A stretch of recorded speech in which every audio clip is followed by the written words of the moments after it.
Hello friends, in this video we will make a Discord bot in Python. First we have to make a Discord bot using this link in the screen. I will give to the description. If you need a separate video, leave a comment below. Let's start.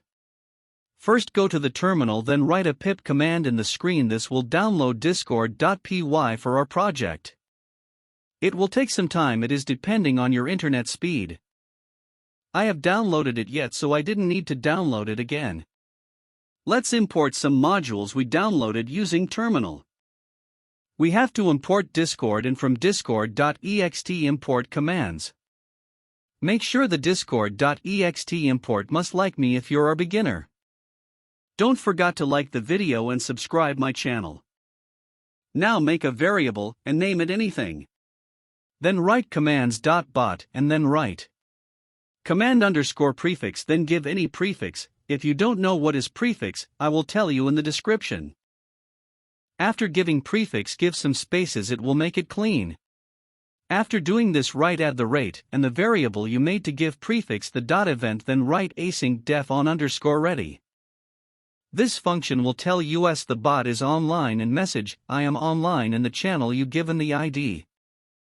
Now make a variable named general or anything you want. Then write the variable you give to get the prefix, then write .get_channel and give the channel ID. If you don't know how to get the channel ID, I will tell you, just leave a comment below.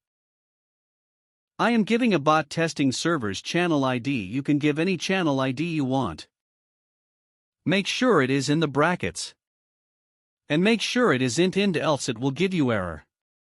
Then write await general.send or the variable you make to get channel ID, then use brackets and quotations and write anything you want.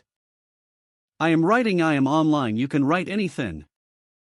Then write bot.run or the variable you made to get prefix. Then give brackets and quotation, and give the token OG the bot. If you need how to get token, just go to the link I gave to make bot, then go to the bot section and copy the token, then paste it in the quotation of bot.run. Then run the code. Now you can see our bot is online and send it a message I am online. Okay, bye for now. If you like this video, subscribe our channel and like this video. Thanks for watching.